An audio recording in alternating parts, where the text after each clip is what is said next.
to episode 168 of Backpacking America. Today, I'm going to be talking about something that's pretty controversial.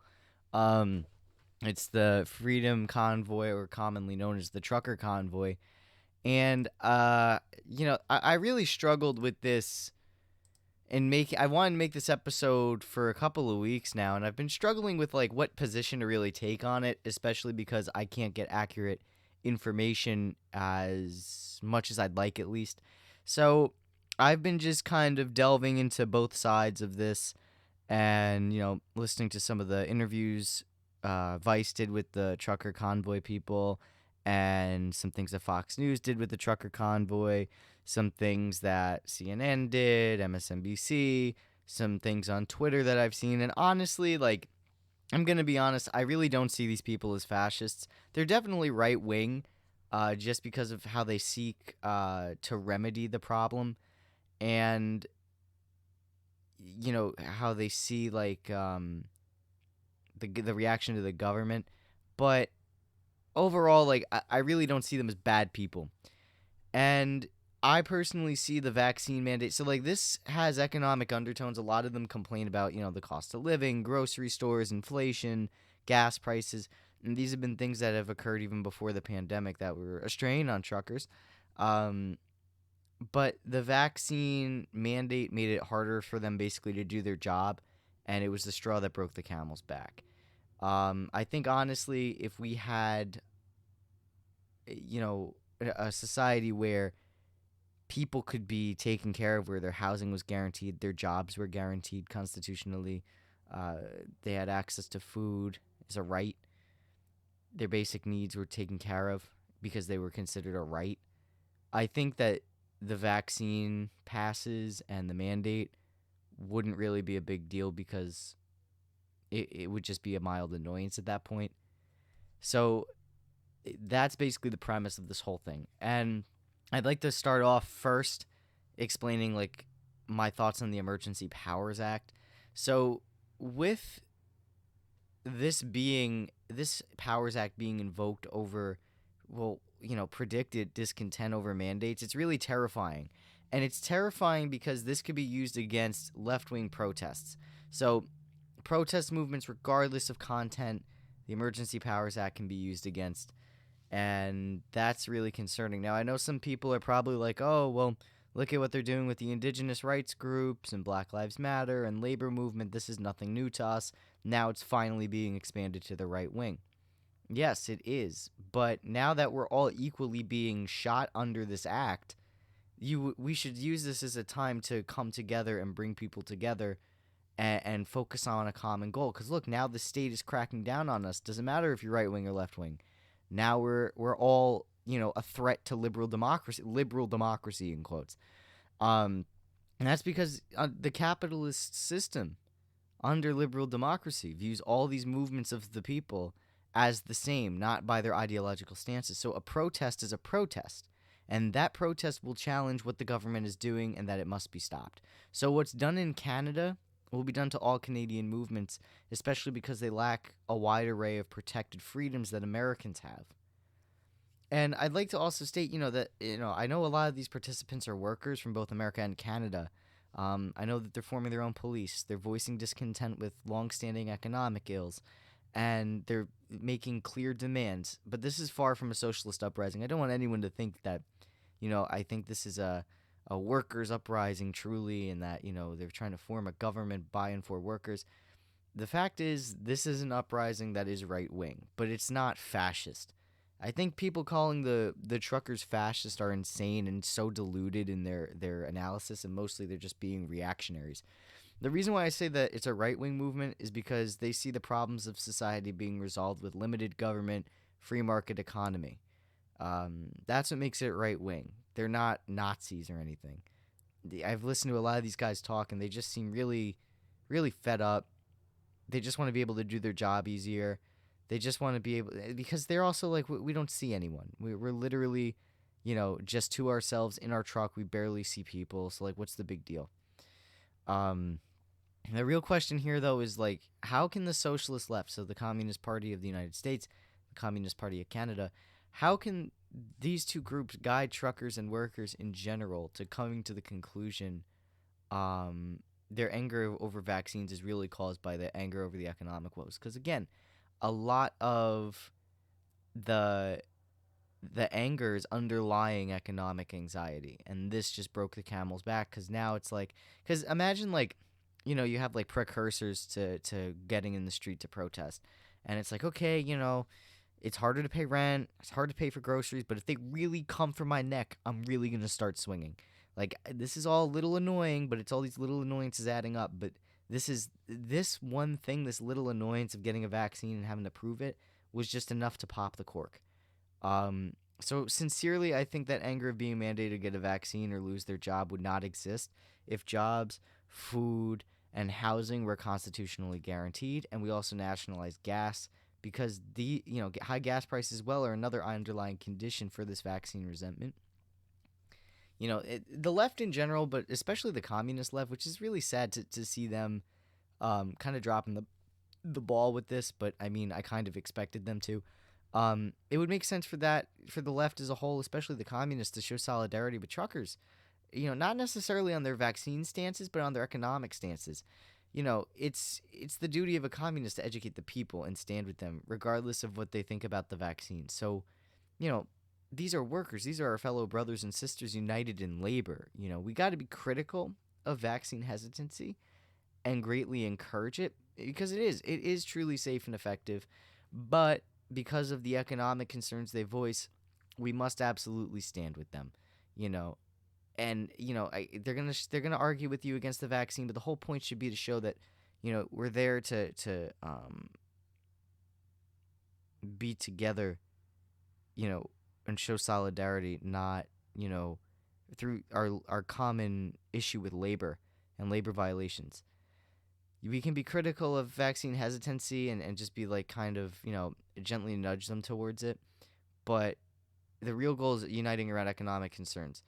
And the left in general is just too embroiled with the social and not the economic, and that's got to change, because the economic always influences the social.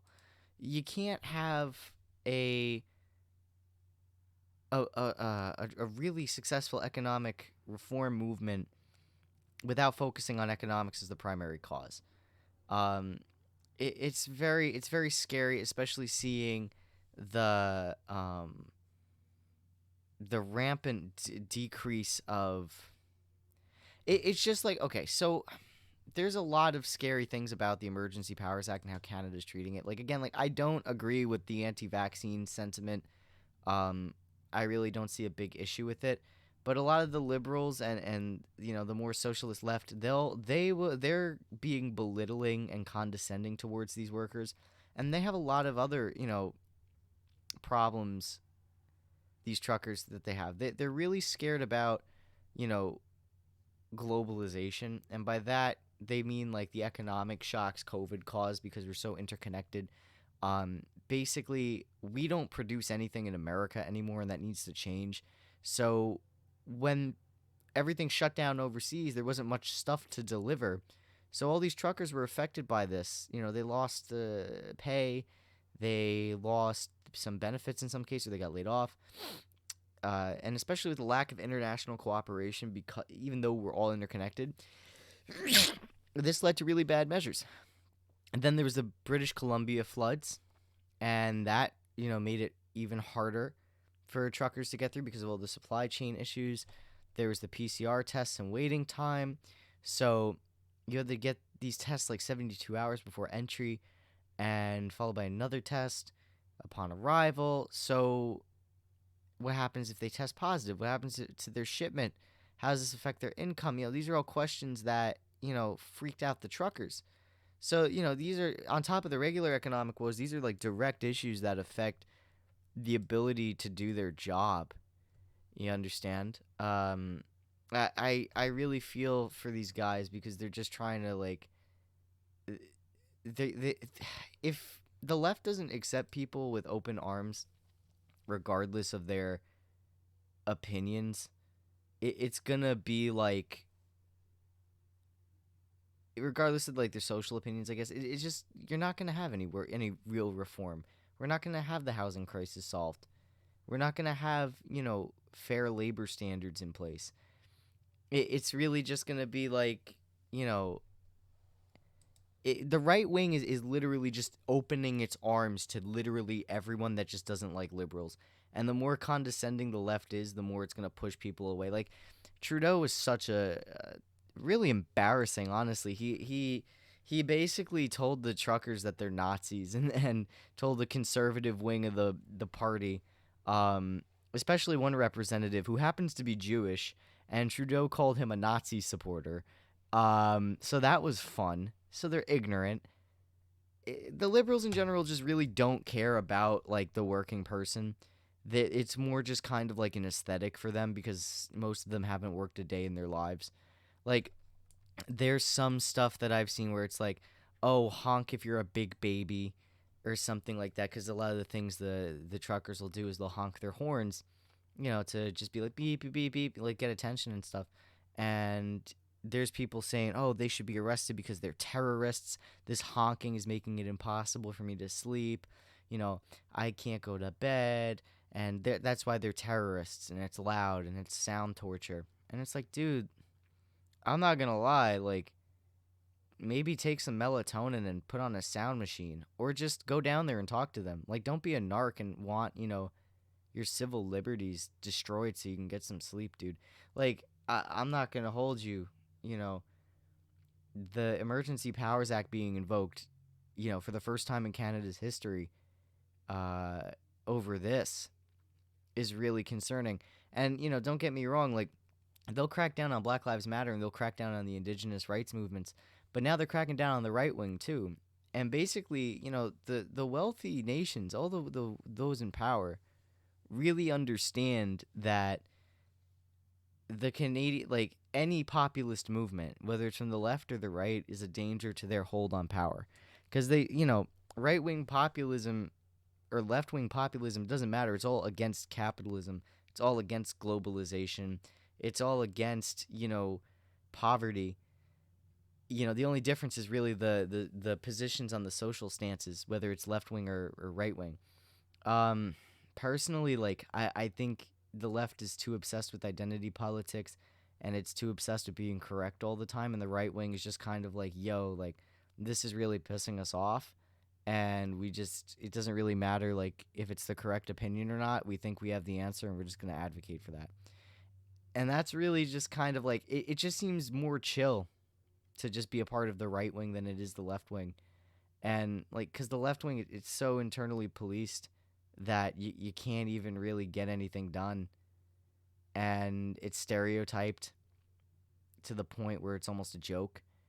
And not that the left doesn't do anything, but it's just like it looks like it doesn't do anything. And to just call these, like, I'm not saying you got to agree with the truckers, but to be at least critically supportive, where it's like, okay, I don't agree with your vaccine positions, but your economic positions I understand, and the grievances filed with your job and your occupation I understand, support you, but your vaccine hesitancy and blaming this all on the vaccine is kind of ridiculous.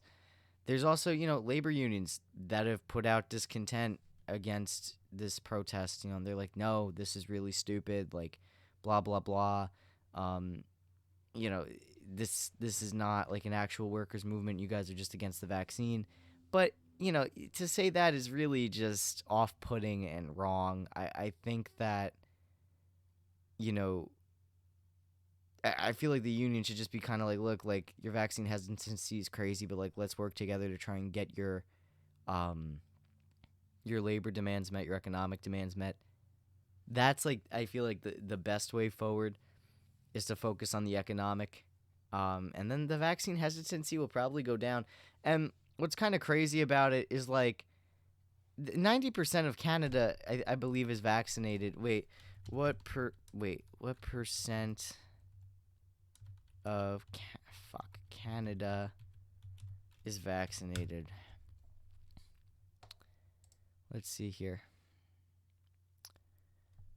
84% the total population that's fully vaccinated is, let's see, 79. It's 80%. 80% of the population has 2 doses or fully vaccinated, whatever that counts as now. Oh, fully vaccinated with an additional dose, 3 shots. That's a different category. Okay, so 2 shots, 79% of the population received at least 1 dose, 84% of the population. So, a high percentage of people have the vaccine. Um, and as we know, we're going to need vaccines every 6 months probably to prevent some form of serious disease. And honestly, like everyone getting on the truckers for, not wanting to get the vaccine. I mean, I'm going to be real with you. Like the United States government said that Americans should expect 2 to 5 infections a year from COVID-19. And that's over 200 COVID infections per person for the average American in their lifetime. And it does cause issues with the organs. Like my liver counts, or like my ALT counts, show that I technically have a fatty liver, but I don't even drink. So like, and that's from just getting COVID. So there's people that get seriously fucked up from this thing, and the government's kind of like, yeah, we're just going to let it rip through the population. And, I'm not saying like shut everything down immediately, but just doing rolling shutdowns, where, in areas where there's a COVID case that pops up would save a lot of people's lives and health, and would basically allow normalcy for most of the country. If there's like a small town in Kansas that gets it, okay, everyone go into lockdown for 2 weeks. We'll do testing. We'll give you all food. Just stay home. And then it's gone for 2 weeks. It's gone after 2 weeks. Then we reopen. You just do that wherever it pops up. That's what China does. That's their zero COVID policy, and it works pretty well. Only 85,000 cases for 1.5 billion people. That's pretty baller, I'm not going to lie. There's just different ways to pursue this. We just actually have to think of ways to do it as a country. And, I feel like America just kind of gave up and wanted that easy victory, to put in the media. And it's pretty disgusting, to be fair. We don't take COVID seriously here, and neither does Canada, really. I mean, obviously, there's more trust in the vaccine and the government there to do the right thing. But, the Western governments still don't take COVID seriously, even though some of their population is more trustful and in the government being able to handle this. So it makes complete sense for the American and Canadian truckers to like not want to get it, because they're just like, okay, well, look at what happened with Omicron. All our triple vaccinated friends got COVID. And, you can get the vaccine, but whatever. We don't want to do it. Like, even in America, like, all the anti-vax protests and the anti-vax pass protests here, like, some of those people are vaccinated. And a lot of truckers are vaccinated at this protest. And they're ripping up their cards because they don't, in America and Canada, they're ripping up their cards because they're like, this is insane. We shouldn't be separated from one another based on our vaccine status, because now it doesn't matter if you're vaccinated or not. You can still get sick. You'll just get less sick if you have the vaccine, so who really cares, And, the government's not going to do the rolling blackouts or find any other way to deal with it other than letting it rip through the population and encouraging people to stay home, but demanding they go to work. So your life is only just working and sleeping. But, it just doesn't make it doesn't make sense to be mad at them for that, because in their minds it's like, okay, well, the government's not going to do anything. Instead, they're just going to encourage us to stay home and not go out or see family and friends and only do money-making activities and money-generating activities. So we might as well just say fuck it and just hang out together and just, forget the Vax Pass system, because it's just going to divide us. It's just going to segregate us. And to that I understand, because now you have people, whether you're vaccinated or not, you could be wearing a mask even and triple vaccinated and still get it. It really just depends on the person and the situation. And that's really their whole point, is that it just doesn't seem, the response is not equal in all ways. The response the government of America and Canada has is basically like, we're halfway in the fight, but like we just want to seem like we're doing something even though we're not really doing anything. So overall, I think that there is potential for, there is potential for the left to actually work with the truckers if they just understand how to do that and how not to be like triggered over some of them being not as hip with the new social woke norms, and if they just focused on economic grievances, I think they'll be able to really be able to turn the tide of this into a genuine like labor movement. But that's going to require a lot of work on the left's part, and they're also going to have to listen to what the truckers want, which is the the end of the vax pass system, which, fine, do that. But maybe the left should also just be like, what if we actually just had smart COVID policies to prevent infections and reinfections, so that way we don't even have to have a vax pass. We could just have, the rolling shutdowns. And that way it doesn't affect the whole country, but we could still keep everyone safe. That would be a really good way to kind of come to a middle ground between the two groups. But, the left wants everything their way, and, to gatekeep who's the correct, what the correct strike action is or union action is, and what's the incorrect one, and then just shun that one completely because they're reactionary. They're agents of the state. They're agents of the bourgeoisie. And that's so stupid. If you're serious about economic reform, be about economic reform, and that requires talking to people that you may not like. We're both getting cracked down the same way. We're both being investigated at the same rate. The left and the right is, if you're a protester on either side, there's probably a file with your name in it, or you're at least, at risk of getting arrested at the bare minimum. So, the government obviously does not like left or right wing protesters. They just don't like protesters in general because they see us all as one class, as a working class that is a threat to the wealthy class's interests. So why doesn't the left see the right like that, and why doesn't the right see the left like that?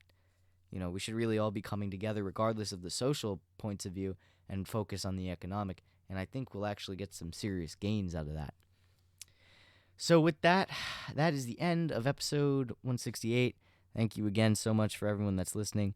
Make sure to check out my boy Innate Cleaning on Instagram. That is Innate Cleaning. He will finesse your house with the best cleaning materials known to man. And make sure to buy your Backpacking America hoodies and backpacks on my shop link in the description of this podcast or in the link on my Instagram. All right, guys, have a good one.